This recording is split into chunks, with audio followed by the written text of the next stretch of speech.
Segur que aquesta història us sona. Algú de ciutat que un bon dia decideix fer un canvi de vida radical i anar a viure al camp buscant alguna cosa més autèntica. Però què passa un cop són allà? Doncs sovint es crea una certa tensió, un petit xoc entre els que arriben de nou i els que hi han viscut tota la vida. I d'aquí sorge la gran pregunta que explorarem en aquesta anàlisi. Qui té realment el coneixement? El nouvingut, que potser ve carregat d'idealisme, o el resident local, amb tota una vida teòricament d'experiència? Doncs ja us ho avanço, la resposta potser no és la que sembla a simple vista. Bé, primer de tot, cal posar nom a aquest fenomen. Estem parlant de la trobada entre dos mons i, sobretot, de l'aparició d'una figura que és clau per entendre el camp català d'avui dia, el neorural. Llavors, què és exactament un neorural? Doncs, en poques paraules, és algú que ve de la ciutat i que, de manera conscient, decideix instal·lar-se al camp. I gairebé sempre ho fa mogut per un desig molt clar de reconnectar amb la natura.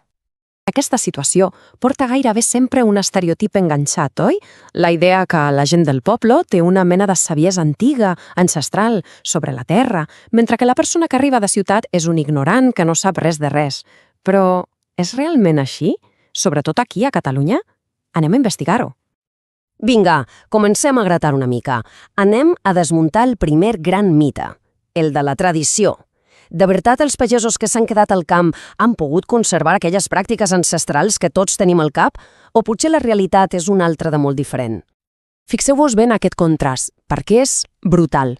Totes aquelles habilitats que idealitzem de la vida pagesa, treballar seguint els cicles naturals, ser autosuficient, han estat substituïdes per unes altres que no hi tenen res a veure.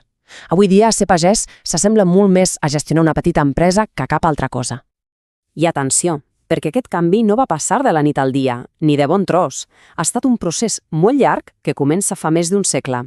Des de la industrialització fins a la postguerra, el camp català s'ha anat transformant per produir per a les ciutats, allunyant-se cada cop més d'aquella idea romàntica d'autosuficiència. Aquesta cita ho clava, ho resumeix perfectament. La realitat econòmica ha capgirat la vida rural. Ja no es tracta només de seguir el ritme de les estacions, es tracta de sobreviure en una economia de mercat, amb les mateixes pressions que es poden trobar a la ciutat. Així que aquí tenim la primera gran conclusió a la butxaca. Aquell coneixement tradicional, aquella saviesa per treballar amb la natura, en gran part, s'ha perdut. Els pagesos d'avui són experts, és clar, però en un sistema agrícola industrialitzat, no necessàriament en les pràctiques que feien servir els seus bisavis.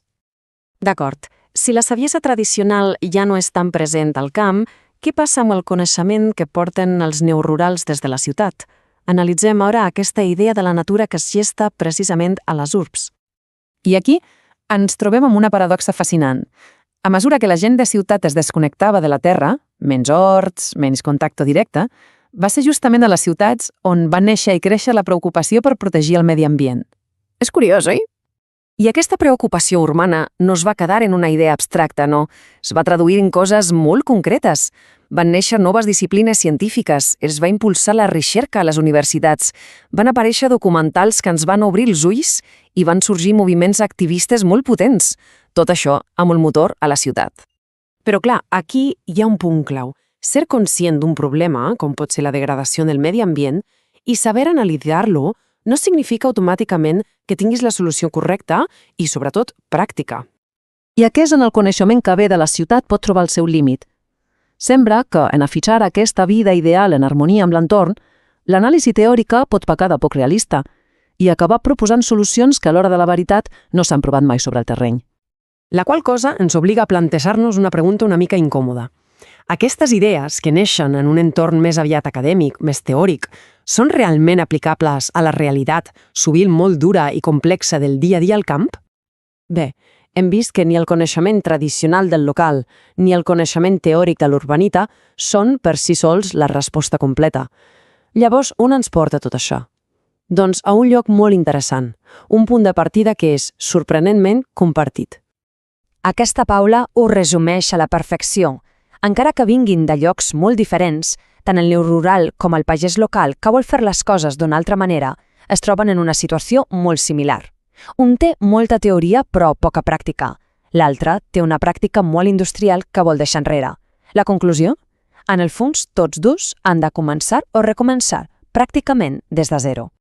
Per tant, la dinàmica canvia completament. Ja no estem parlant d'un mestre i un aprenent.